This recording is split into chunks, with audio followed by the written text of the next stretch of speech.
let's get started. Okay, so welcome to Real Talk, Real Truth. We just want to briefly read our mission statement just to let everybody kind of know who we are. As Christians, we are instructed to test everything that is said and to hold on to what is good. That's 1 Thessalonians 5:21. As the culture around us becomes more confusing and divisive, it can be difficult to discern what is true, what is false, what is good, and what is evil. At Real Talk, Real Truth, we feature open and honest conversations with real people as we strive to view the challenging issues of our day through the lens of biblical truth. And so we're here for. We're just here to have a conversation just amongst brothers and sisters in Christ. And if you're not a Christian, that's fine. Join us anyway. We're here to just talk about ways that we as faith people, let's just put it that way, people of faith, as the ways that we can apply truth to our views on political and social issues. Yep. So I'm Cindy. This is my husband, Ron. And Julie Nichols is going to give us an introduction to our topic today and also to our guest speaker. Hello, I'm Julie Nichols. I introduced myself during the first session, and I'm going to be interviewing a man named John Woodman. This is John Woodman, and he is a very intelligent Christian, good Christian man, father of 6. He is a researcher and an author, published author. And one of his books that was published back in 2011 was called Is Barack Obama's Birth Certificate a Fraud? Okay, so this man is a truth seeker. He looks at statistics and data and gets real facts, not pseudo facts and not misinformation like we see so much floating around out there. And a good researcher will look at multiple sources. I learned this in graduate school. They'll look at multiple sources from real data sources, not just some, biased news source, but actually look at the data from the real sources from the core. And that's what he likes to do. And I very much appreciate his search and quest for truth. And we need that in our society. So I'd like to ask Mr. Woodman or John, what would you like to call you on the live stream? John. Mr. Woodman? Okay, John. Okay. So John, if you would please tell our viewers about your quest for truth and why and when this started. Okay.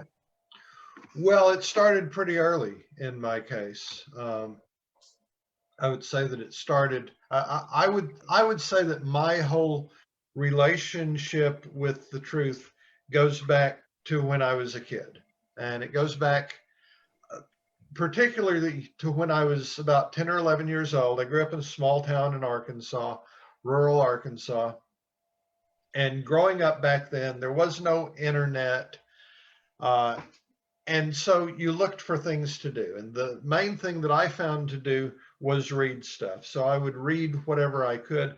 And that included sometimes the local newspaper, because the local newspaper was the only thing there was around. And there weren't that many items in the local newspaper to interest a kid who was 10 or 11, but there were a few. And so I would go through and I would skim through and find whatever was interesting to me. But one of the things I noticed in the small town that I grew up in, is a town about 7,000. During that period of time, the editor of the local newspaper had made a decision to put a quote up at the top of the front page. Every page, up at the very top, there was the name of the newspaper. And then right below that was a quote. And the quote was a quote from the Bible. It was a Bible verse. And it said, "You shall know the truth, and the truth will make you free." John 8:32. And now it wasn't, I would later find out that it wasn't the whole Bible verse. It wasn't the whole thing in context. The original, Jesus is talking to his disciples, and he says to them, "If you abide in my word, then you're really my disciples, and you will know the truth, and the truth will make you free." So that's the original. But even if you just take the last part of that, as the editor of the local newspaper decided to do, "You will know the truth, and the truth will make you free," there is still a lot of truth just in that one little snippet. And so as a 10 or 11-year-old boy, I read that and I thought about that and I thought, you know what? That makes a lot of sense to me. You know the truth and the truth will set you free. That was probably my first real encounter. I'm sorry, the dog's barking. Okay, go ahead. Sorry. Dog alarm. We have one at our house as well. Actually, ours is barking in the background, but hopefully you can't hear her. That was probably my first encounter with the Bible. I don't think I was really a Christian at that point in time, but I read those words and they made sense to me. And so at that time I thought, you know, that's what I would like. I would like to know the truth because the truth will make you free. Over the years since then, it's been my observation, my experience, that that's pretty true. Even when you take that little snippet, people who know the truth, people who act on the truth, it tends to set you free. Now, the truth isn't always easy. Later on, many years after that, I grew up, I got married. My wife and I had started having children. We do have 6 children. Our first child was born, our first daughter. She was about 3 or 4 years old one day when she got into a little bit of trouble. And I don't remember what it was that she did. It wasn't anything very serious. It was the kind of trouble that a 3 or 4-year-old can get into. And I don't think her mom was even going to punish her for it. I think she just wanted our daughter, Sarah, to tell her the truth about what she had done. So she just said, Sarah, you know, I want you to tell me the truth. And Sarah was like, no, she didn't want to tell the truth. And my wife said, oh, just tell the truth, honey. The truth's not hard. And my little 3 or 4-year-old daughter replied with tears streaming down her eyes, yes, it is. The truth is hard. The truth is hard as frozen food. That's cute.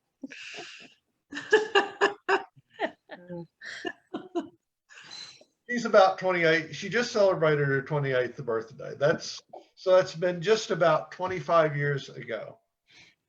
My wife is a smart lady, but in the 25 years since then, you know, I've kind of decided that actually our 3-year-old daughter was probably right. The truth often is as hard as frozen food. That's cute. I talk to people today. You talk to a lot of people and you meet completely grown adults, grown men, grown women, 40 years old, 50 years old, sometimes even 60, 70, 80 years old. And the truth is so hard for them that they cannot accept it, they cannot admit it, they cannot receive it. Sometimes the truth is hard. So we have this dilemma. The truth can be hard. The truth can be difficult to accept, but it's the truth that sets us free. Amen. And you can take that and you can flip it around as well. If you don't have the truth, you often then end up not being free. Yeah. You often end up being in bondage. Absolutely.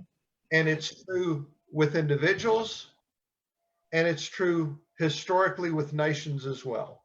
When you start getting off the path of truth and you start wandering as a nation into things that aren't true and into false stories and false narratives, that is usually when nations go off the rails and go from freedom into bondage. So we've got a choice between these two things. We've got the fact that often the truth may not be easy. The truth is difficult. The truth is as hard as frozen food sometimes, but it's the truth that sets us free. So which of those are we going to choose? I think what we have to do is, even if the truth is hard, we have to embrace the truth, because if we don't, then we're looking at, then we're looking at a lack of freedom. Then we're looking at potentially falling into bondage of one kind of another. So fast forward from when my daughter was a little tiny girl, another 15 years or so. I've been on sort of a political journey, and I know that in particular, Julie's been on a political journey over the last few years. I suspect, I haven't talked as much with you, Ron and Cindy, but I suspect you've probably been on something of a journey as well that involves politics and faith and all these other things.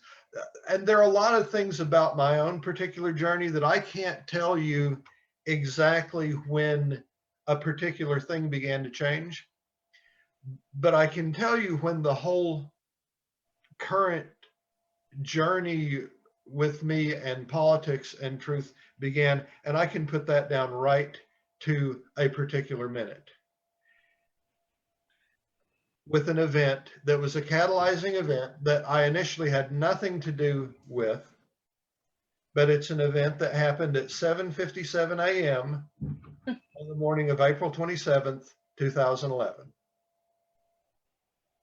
1,000 miles away from me, at that minute, 1,000 miles away from me, a guy hit the post button on a blog post. And the blog post included a copy of the then president's, a digital copy of the then president's birth certificate. That was the moment that a digital file with a copy of Barack Obama's birth certificate was posted to the White House website. And I noticed it. Maybe I noticed the news a little later that day, or maybe it was the next day. I don't know. I do know that within a very short period of time, there were a lot of people, particularly on YouTube, saying, look, this has layers in it, like Photoshop files. So therefore, this is a Photoshopped forgery. And I made the mistake, perhaps, of thinking, well, I'm a computer guy. I know about technology, and I'm interested in politics. So I thought, you know what? I'll take a look at this and see what I can see, because there are people saying it's a forgery. And I know about computers, and I know about computer graphics as well. I work with computer graphics. So I took a look. I immediately saw some things that some other people were not seeing. And I thought, you know, I could make a video about this and explain what's going on here and do a service to people, because there are people saying, hey, look, you know, maybe we should take a look at this. And I thought, you know, I can do a service to people, do a service to the truth, and who knows, maybe it'd be good for business. That was how I got sucked into the birther issue. And after a month or so of talking about that with people online, I thought, you know what? I know enough about this that I could write a book on it. And so I did write a book on it.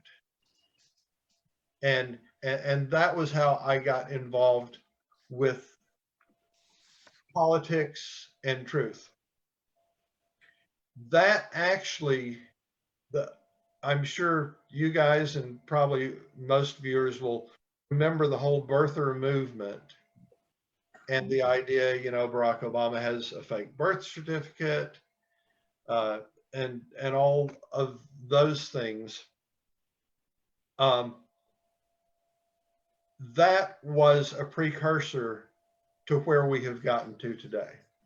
And just for the sake of some younger viewers who may not remember that, can you just kind of briefly kind of fill them in on what that movement was and where it came from? And you were a staunch conservative at the time, right?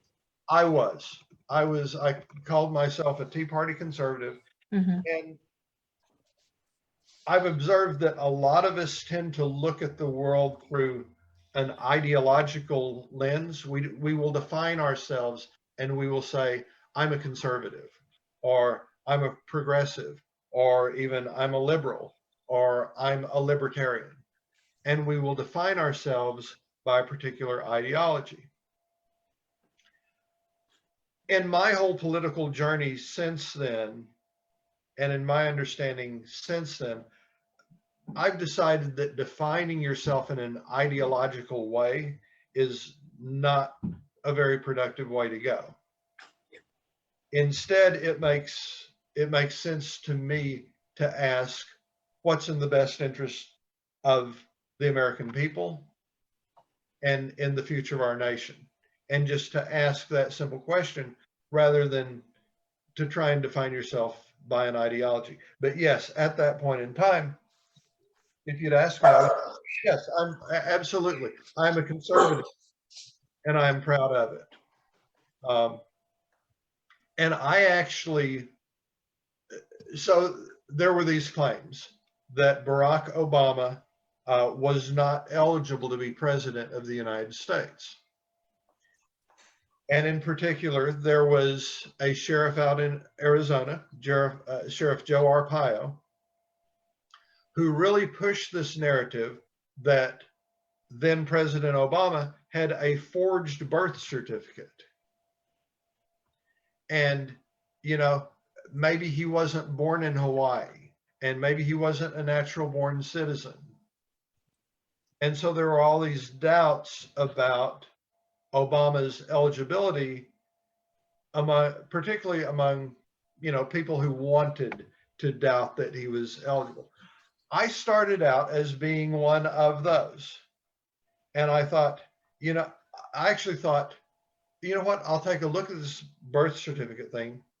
And if I could find out that his birth certificate actually is a forgery, that could be a pretty good thing, because politically I was certainly at that point in time, politically, I was opposed to President Obama. I was opposed to the Democratic Party.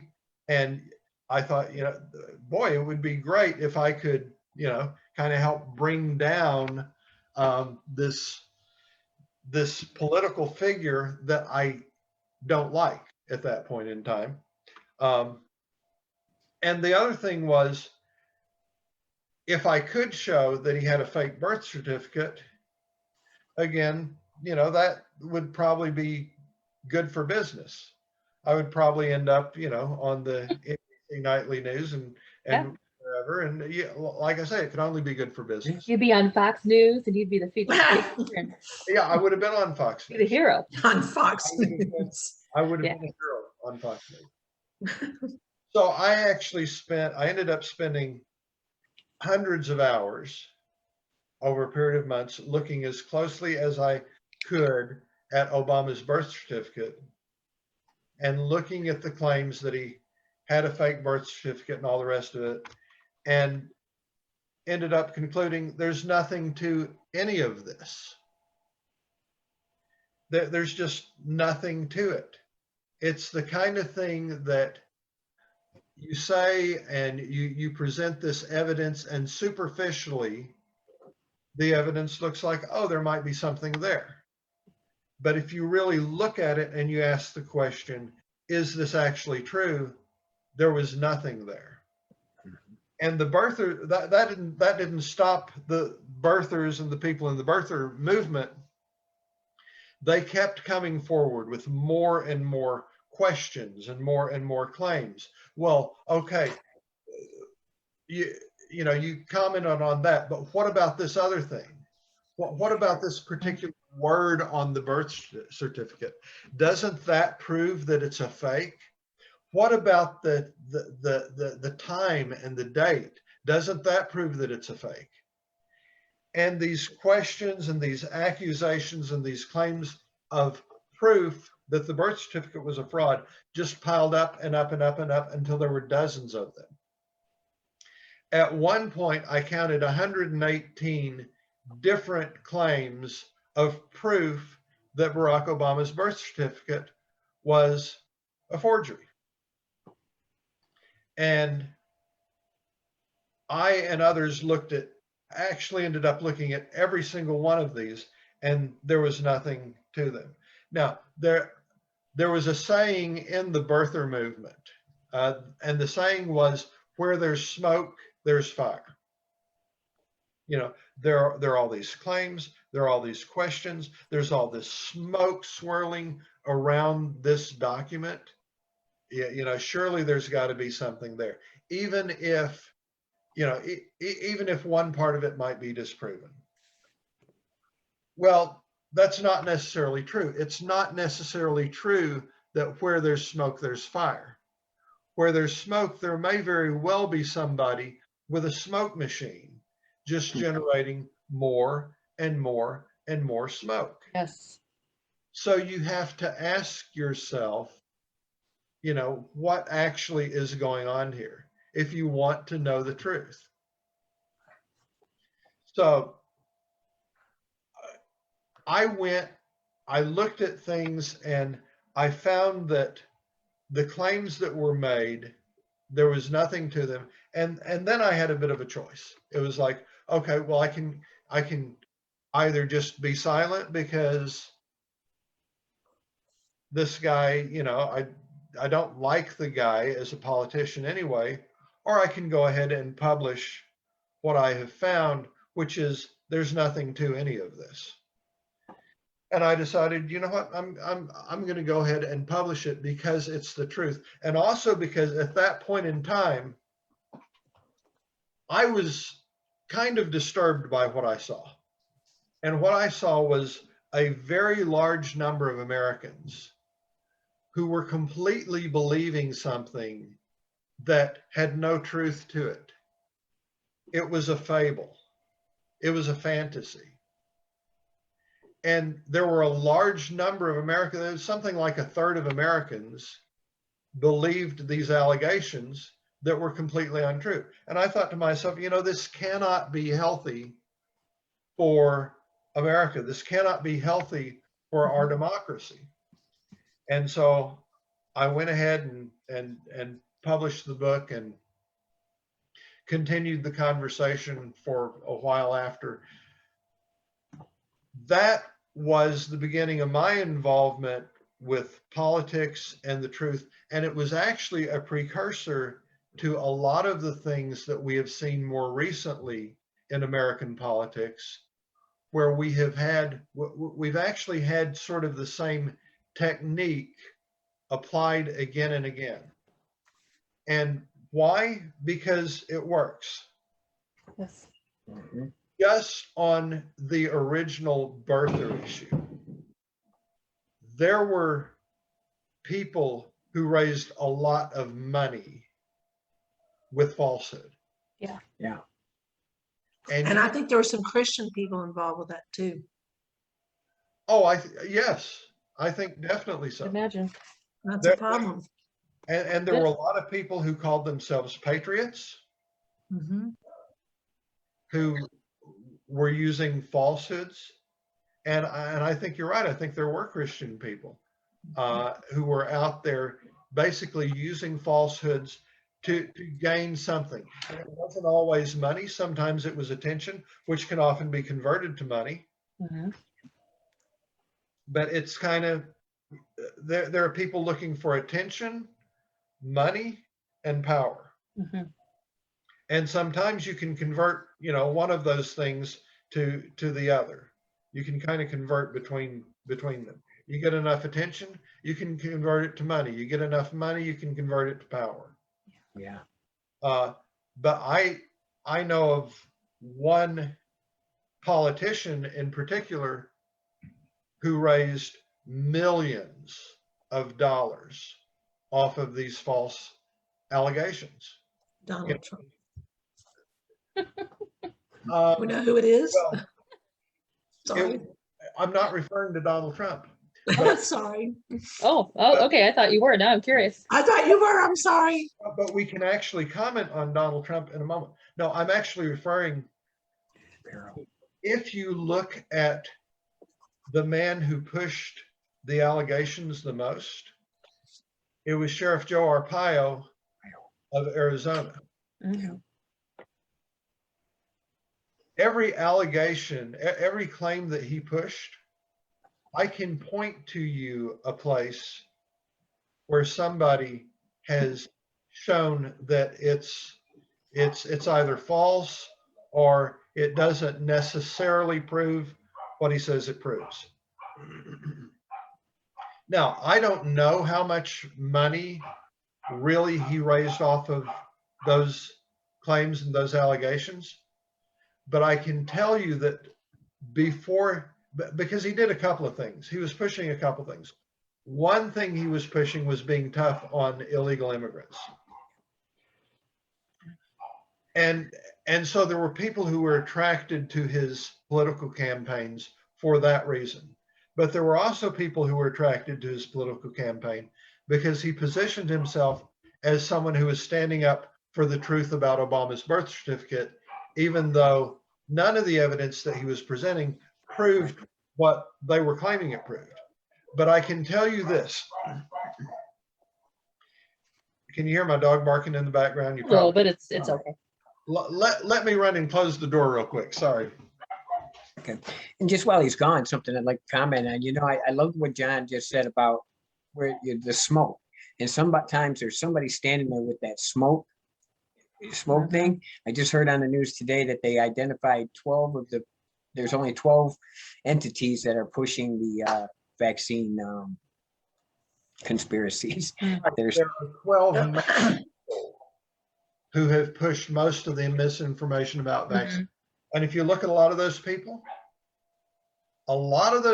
are making money from the page views, from the people who are attracted to them, who buy their products, who become donors. Yeah. And so much of the misinformation that's out there, it's about page views, particularly if it's anything on YouTube. People trust stuff that's on YouTube because somebody says it on YouTube. The people on YouTube, they are making money off of your views of the videos, even if you don't buy anything from them. And the way that you get a lot of views is by having something that's sensational. This is actually something that I mentioned in a course that I'm running that Julie's in right now, in which we talk about truth and misinformation. But so they make money off of views. The way that you get lots of views is by having something that's sensational. Now, Something that people will share, yeah, go viral and that kind of thing too. something that is so sensational that it will go viral. Sensational truths are very difficult to find. Yes. If I had been able to prove that Barack Obama did in fact have a forged birth certificate, that would have been a sensational truth. Yeah. And I mined literally for months looking for that truth, and I never found it. Yeah.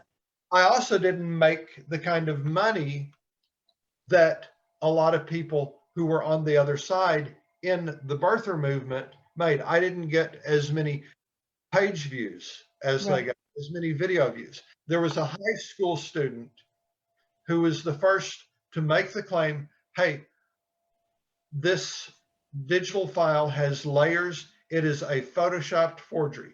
And he put up a video on YouTube. He was 16 years old at the time. He was completely wrong in what he said in the video. And after a few years, he came back, he said, you know what? Everything that I said in this video, I repudiate it. I was wrong. I put up a video that took a more accurate look at what was actually going on.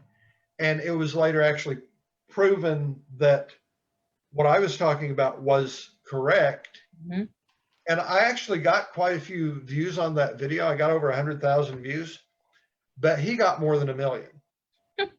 So his was more exciting. Even though it wasn't true. Yeah. Sensational truths are hard to find. Sensational falsehoods aren't. Oh, that is so good. That is That very, is a I'm powerful gonna, statement. that's like a John Woodman quote there. Let me write that down. That is a very powerful statement. That explains a lot. I can That go, is very good.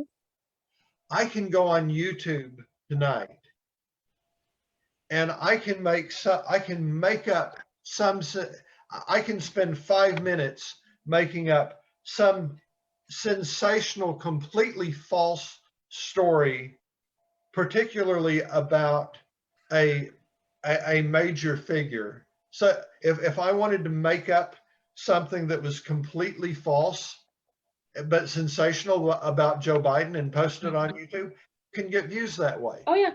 make money that way. And So- and I would add, sorry, I would add that people who want to believe bad things about Joe Biden would immediately believe it and share it with all their friends who would believe it and share it with their friends because they Mhm. want to believe the bad things, right? Exactly. When I could say that when Joe Biden was a teenager, he robbed my grandfather's liquor store. You know, and people go, "Oh, look at this! Joe Biden robbed a liquor store when he was a teenager." And no, it doesn't matter how false it is. Right, right. It's sensational, and it's something that people will want to believe, and they will share. So the point is, there is an enormous incentive Mm-hmm. for people on platforms like YouTube to post sensational falsehoods, and to post falsehoods in particular, because as we just said, sensational truths are hard to find, sensational falsehoods aren't. That is 2021 American Yep. social media in a nutshell, what you just said. Now It is. yeah. Now that should also lead us to something, which is when you hear something sensational, Mm-hmm. question it, Yes. Absolutely. because there is a lot of incentive. There's a lot of incentive for someone to tell you that thing, which is sensational, even though it's false. Right. And I feel like that adds some credibility to what you're speaking of, because you admitted at the beginning that you wanted the birther claims to be true. Mhm. Yet when you researched them and you found them false, you were honest enough Mhm. and willing to set aside your own personal, at that time, at least your own personal political preferences, to say, my personal political preference doesn't determine whether or not this is true. Truth is truth, no matter how I feel about it. I feel like that adds a lot of credibility to you as an author, as a speaker, because you had to go against your grain to speak truth, and that's hard to do.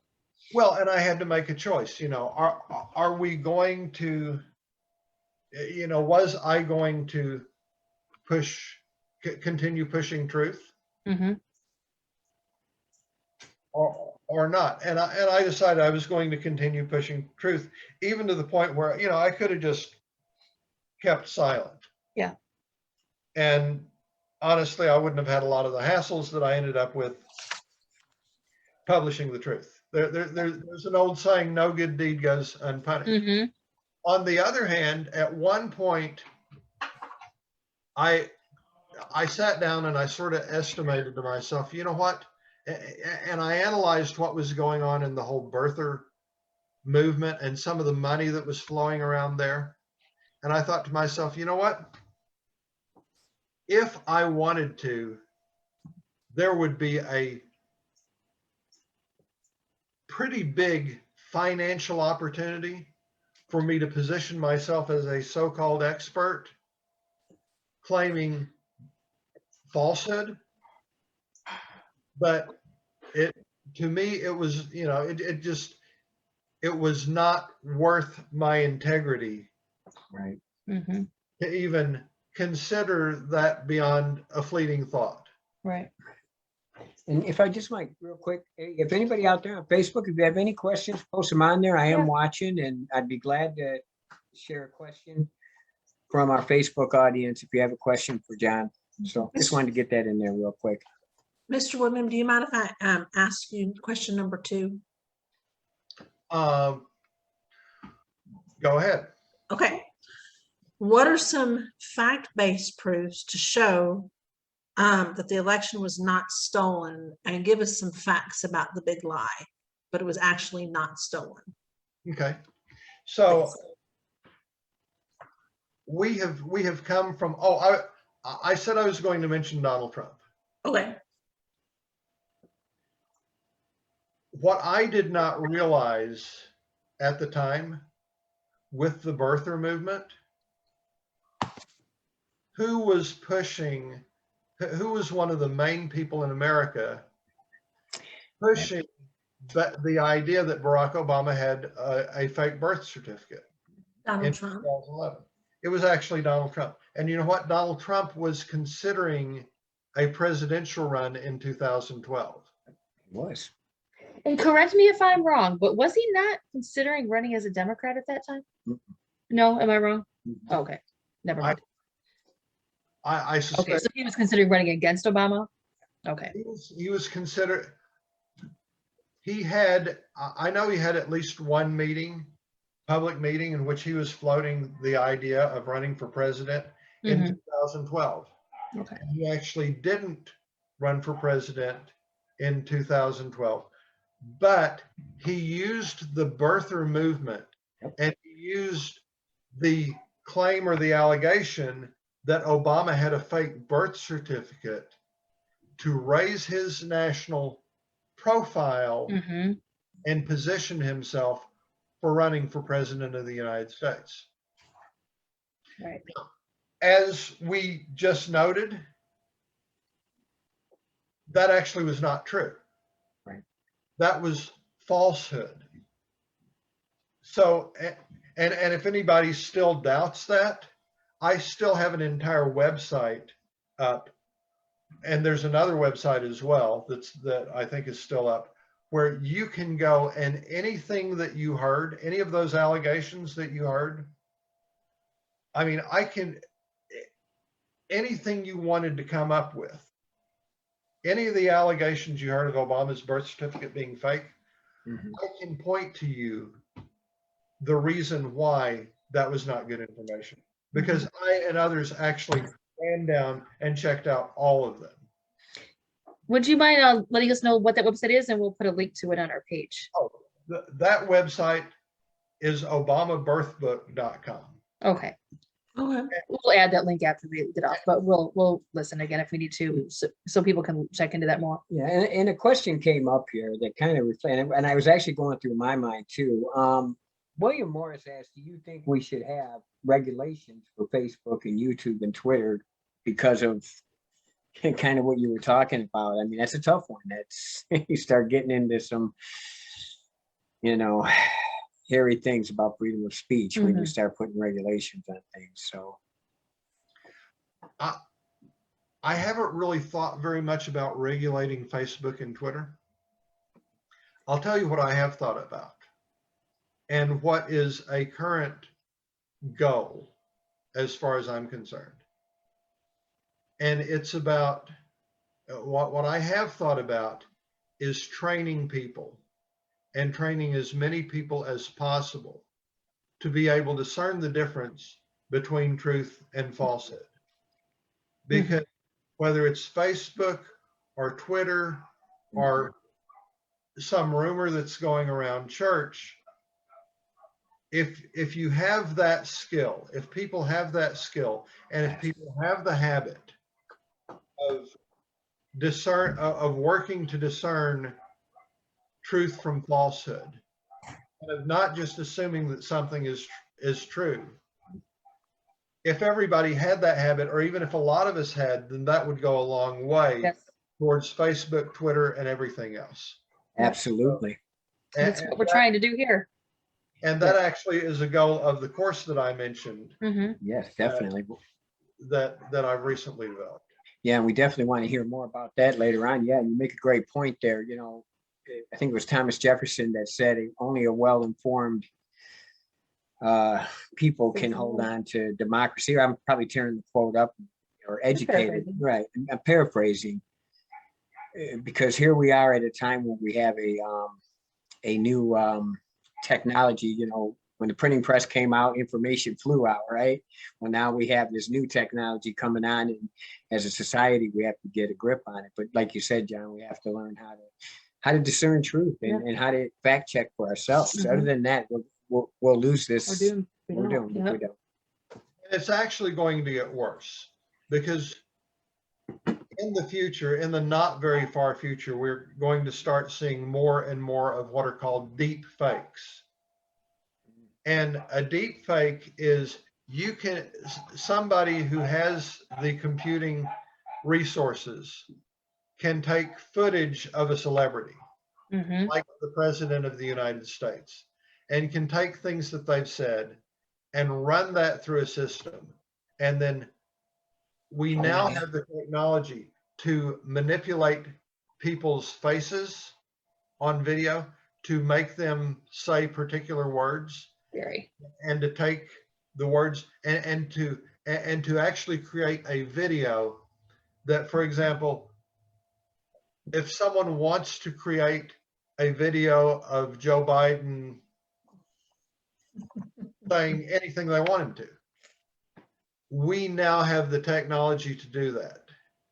And it's with people who have more computer resources, but it's becoming more and more available. And so we're going to start seeing more and more of these deep fakes. And so lies are going to become more and more believable if we don't have the skill and the ability to discern the truth from falsehood. Yes. So Donald Trump used the Obama birther issue to position himself to run for president. When he did that, he was positioning himself based on falsehood. Falsehood was actually his springboard to national prominence. For me, that's an alarm bell to start right there. So now today we have a situation where we have other claims that are being made by some people in regard to the 2020 election. And some people are saying the election was stolen. Some people are even saying, you know, Donald Trump won the election. Some people are saying Donald Trump won the election in a landslide. But the question is, are these claims actually true? So we can, perhaps the best way of knowing, just as a layperson, whether those claims are true, you can go and look at the claims and you can try and sort through them. You will quickly find, as I did with the birther issue, that there's a mountain of material there. Okay, lot of material. Like Trump's lawyers produced a lot of affidavits. I think they produced like hundreds of affidavits. Now you start to get this idea that, well, if even one of these affidavits is true, then, you know, the whole thing could be true. At that point, that's where I would go back to my painfully earned experience with the birther movement. I and others sorted through every claim that the birther movement ever made. At one point, there were 118 of them, and I summed up, in one article, I summed up 118 different claims that we'd all found to be either baseless or outright false. There were actually more added on to that. I never came up with a final count, but it had to be in the neighborhood of 150 different significant claims that Obama was ineligible to be president. And in this case, every single one of them was investigated. Every single one was found to be baseless, and in many cases, just completely false. The thing that I learned from that painfully was, you know, you probably don't have to go and, if you've got dozens or hundreds of different allegations, you probably don't have to go and sort through every single one of them and prove every single one of them wrong. Yeah, it's like whack-a-mole. You can't get them all. It is like whack-a-mole. And I and a few others were sort of, you know, we were sort of dumb enough to feel like we had to whack every single mole that popped up. Mhm. And so we did. The problem with that is that people who are spinning falsehood can spin new falsehoods faster than you can debunk them. Yeah. True. And that is a reason why when somebody says something, particularly if it's something kind of sensational, we should not believe it unless they present really good proof and unless other people who are credible people recognize their proof as being really good proof. Because it's very easy to come up with just another falsehood, and it's hard to debunk all those. So from that experience, I learned you don't have to debunk everything. What you need to do is you need to establish a track record. And establishing a track record only takes 3 or 4 really clearly false claims. Mhm. Yeah. If somebody makes a claim and you are able to find out, you know what, that claim is really, really egregiously false. And if they keep making blatantly false claims, you only need 3 or 4 of those, and that will tell you that person is pushing falsehood. Right. That's very wise. Very good. That sounds so much easier than trying to whack all the moles. Well, right, because I mean, if you do it with Trump, I mean, as soon as he was elected, his first press briefing, his press secretary come out there and said it was the largest gathering during his inauguration, when clearly the picture showed it was one of the smallest. But I mean, they're sensational lies. Mhm. That was something that was clearly, blatantly, sensationally false. Yes. If somebody makes a claim that is clearly, blatantly, sensationally false, then they've basically established somebody who is themselves as somebody who is not giving you the truth. Right. Yep. That's powerful. Because I will tell you, one of the frustrations that I know that we've come across, and probably all of us have, and or some of our viewers maybe, is constantly seeing things on Facebook that are so ridiculous and feeling like, oh, another one. I'm gonna go do some research on this and show them why that one's not true. And you can do it, but yeah, it is exhausting. You'll spend all And day. you're arguing all the time then with and at some point you just have to say it's not worth arguing. You're clearly getting this from an unreliable source. It's good. And I think just from a Christian perspective and the perspective of the church, I think what's disturbing is there are a number of faith leaders that have been spreading misinformation. And this is in the Catholic Church too, by the way. But in all of the span of Christianity, seeing faith leaders spread misinformation that are actually costing lives. Yes. And a good example of that would be with COVID. Spreading misinformation about the vaccine when we could have reached herd immunity by now at 70%. And if the Vatican's doing it, if Pope Francis is getting the vaccine, it's good enough for me. And so, and that's the problem, is that we have, these, when we get into the extremes, spreading false information is going to hurt people. So. And along that same line, a lot of pastors, big time famous pastors, promoting that the election was stolen, that kind of stuff. Donald Trump's going to be the president. Just have faith, believe God's going to do a miracle and Donald Trump's going to end up winning. And it's damaging to their credibility. It's damaging. Yeah. So it hurts the witness to the Christian faith as well. Do you mind if I ask you number 3, John? Go ahead. Okay. Why are people believing it, both on a superficial level and also on a deeper psychological level? Have you already answered that? I think we might want to go back to the question of what are some of the facts about the election. Okay. Sounds good. So for me, one of the easy ways to know as a layperson, is it a fact that that there was widespread election fraud? The first place I look is I look at people who are charged with the job professionally of sitting there and listening to all of the allegations and of digging into them, and who are trained as their job to sort out as judges and as election officials and as election investigators to sort out the truth about a matter. Yes.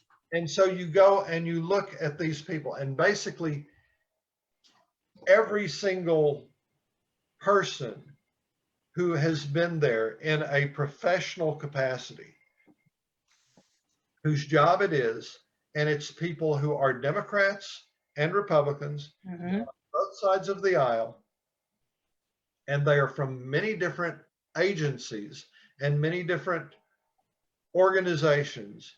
Every single one has said, you know what, not only is this not true,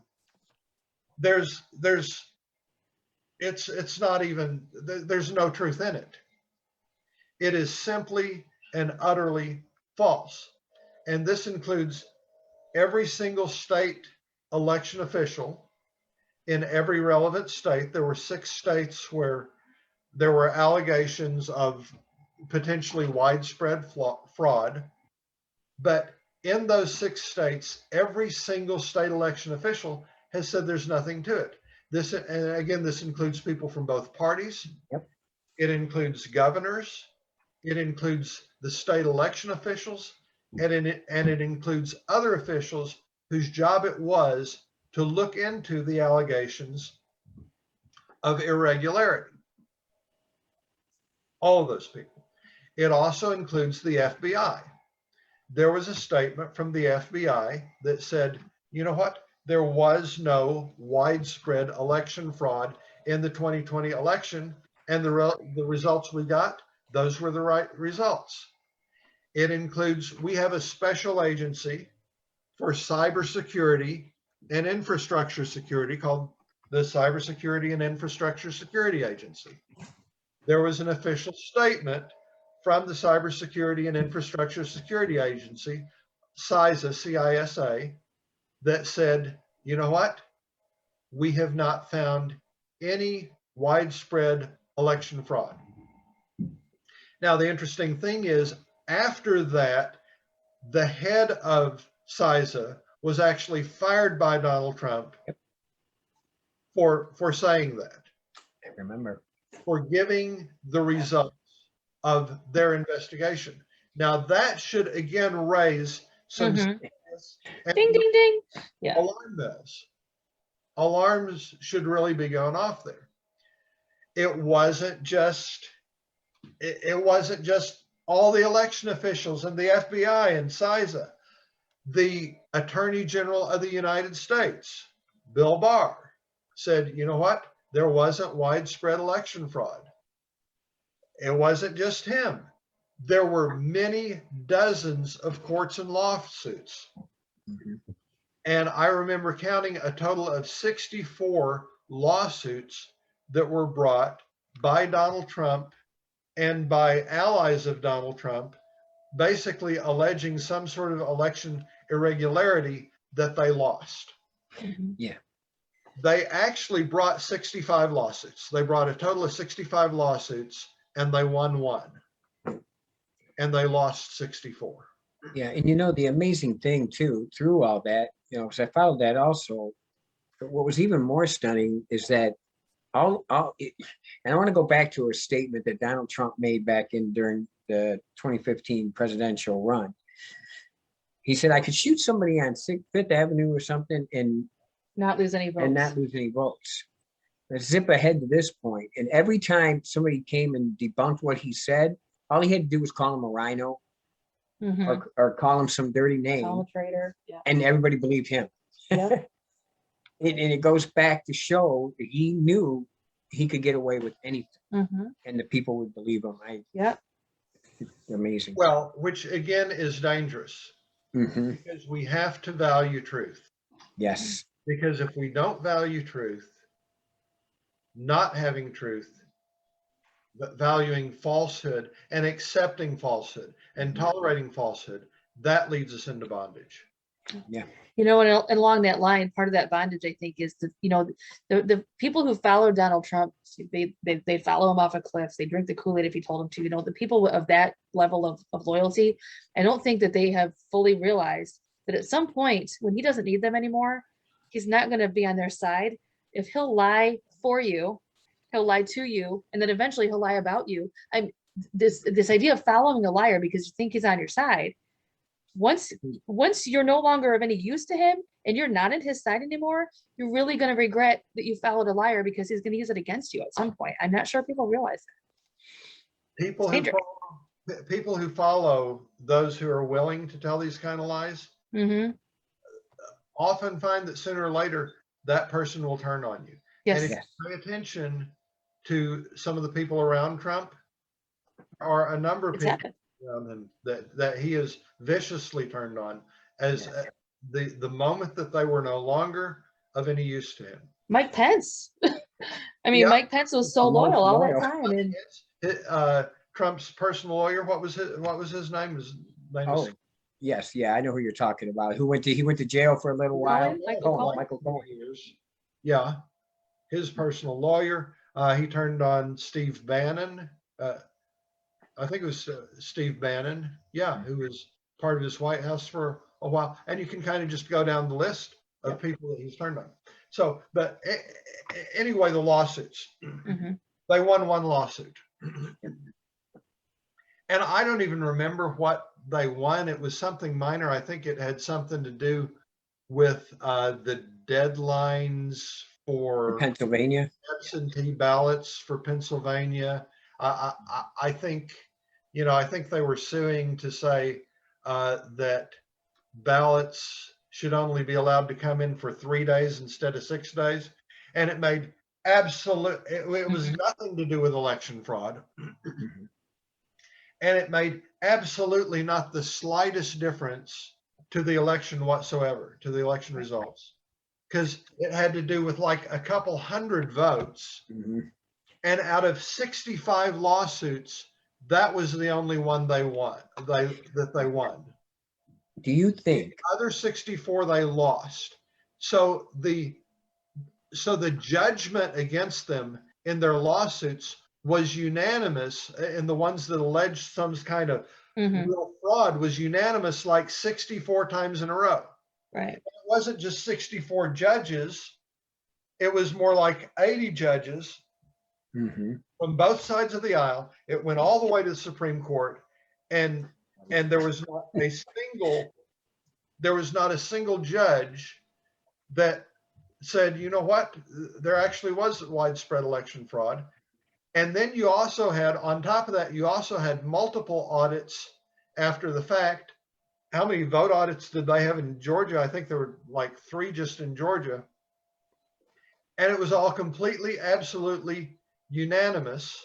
Now, currently, there's this audit thing going on in Arizona, and the guy who's running it is making some allegations. These are basically, kind of hand-picked people. And then you look at the allegations he's making, and it turns out, well, there's not really anything to those. But in terms of anybody who actually had an official role from both sides of the aisle, it was absolutely unanimous. Yeah. And that's the way we can know that there was nothing to it. Let me ask you this. Obviously, we know leading up that whole year in 2020, actually go back to 2011 with the birther movement. Is it possible? I'm not a psychiatrist, but when you tell a lie long enough, and we know somebody else who did this, does it somehow get into the subconscious because he constantly claimed there's going to be voter fraud, there's going to be voter fraud, there's going to be voter fraud, there's going to be for a whole year. He prepped us. Yes. Yes. And he prepped, it's what I mean. He prepped it so that way when it did happen, see, I told you there would be voter fraud. And does that do something to our subconscious to where it came? It's self-fulfilling Self-fulfilling prophecy. Right. Well, there's sort of a couple of questions here. The first thing I heard when I heard you talking about this was, yeah, what was sort of a question in the background of, if you tell a lie enough, do you come to believe it? I don't. Do you come to believe it yourself? Now, I don't know the answer to that question. I tend to suspect that you probably don't. But what you do is you habituate yourself to lying. And the more lies you tell, the less regard you have for the truth. Right. And the easier it becomes. Now, on the other end of that, on the receiving end, one of the ways that we are convinced of something is to hear it again and again. Mm-hmm. It's through repetition. That can be a good thing if it's the truth. If you hear the truth again and again, and you believe the truth, that's a good thing. But if we hear falsehood again and again, the more often we hear it, the more often we're willing to believe it. Or maybe it's not fully believe it. Maybe it's just accept that, well, you know, I don't know, it might be true, or who knows the truth. And that is actually something that liars and manipulators rely on. Yes. They can wear us down to the point where even if we are not fully accepting the truth, at least we're not fighting it as actively. Even if we are not fully accepting the lie that they are telling. Yeah, that makes sense. Yeah, we're not Ask fully that question. beating it back down. But Okay. Question, Bill. Oh, for me, let me ask this. We're only about halfway through the question and answer format. Would you like to schedule another session, or would you like to continue? Because we're only halfway through. Why don't we go ahead and start and do another session? Okay. Keep it at an hour. And is that okay with you, John? Oh, that's great. Oh, because this has been great. Yeah, This has 'cause been, I know there's a lot more there's we'd a like to lot delve more. Oh, into, he is underlying he, issues. he yeah. has so many Mr. Woodman has done so much research. I mean, he's a very intelligent man. But what we'll do is I'd like to stop here. We're about halfway through. And we're talking about truth, and we're talking about how it's found and how Mr. Woodman found truth in the fact that Obama's birth certificate was indeed authentic instead of falsely created. And he's going through these truths that this is when all this started for him. Actually, it started quite a while back before that, but he's a man seeking truth and actually looking facts. And I think that there's the miss. I think what I said previously, what's so disturbing is to see Christians repeating false information without searching to see, is this really true? But I think that's right. There's a whole lot of scripture. It's even part of the 10 Commandments that tells us to speak truth and to not bear false witness against our neighbor. Yes. And we're seeing a lot of, and our neighbor is also our current president. Okay. Right. And so it's important to seek truth and to speak truth as Christians, because it will affect our witness either way. So we'll close with that. Ron, would you mind closing with a prayer, and then we'll talk about when we might reschedule. It'll be in a few weeks, plus or minus a few days, or maybe on the same day in 2 weeks, but we'll talk about that. We'll post on Facebook. We'll talk about it amongst ourselves, and then we'll post on Facebook when we'll continue. Yeah, because I'm so interested. I want to hear what John's working on. Oh yeah, he's really very good researcher. So if you close in prayer, Ron, and we'll close for tonight. All right. Dear Heavenly Father, we do thank you for this opportunity to come together, Father. And Father, we just ask that you be with us and help us to get through this crazy world, and help us to discern truth so that we can just live at peace, Father. But even though there's a lot of lies out there, Father, we know that our peace really is found in you, Father, that your peace goes beyond our understanding when we trust in you, Father. And we just ask that you be with us and be with all those out there who are watching today, to ask that you, if they learn anything, to come back and let's just learn and grow together. Let's united we stand, divided we fall as a country. And Father, we need to unite this country right now. There's evil principalities out there that are out there working to get us. The devil has come to kill, steal, and destroy, Father. And we just ask that you continue to be with us and help us seek out that truth. And we thank you for all you do, Father. In Jesus' name I pray. Amen. A few Thank things you for all. our oh, sorry.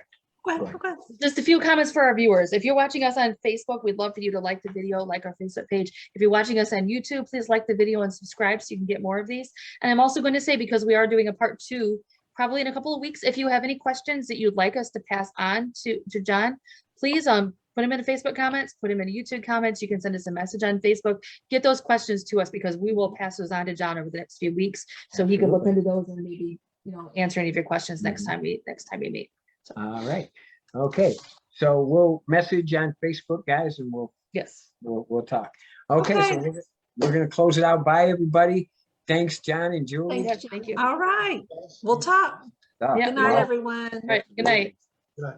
Thank you all.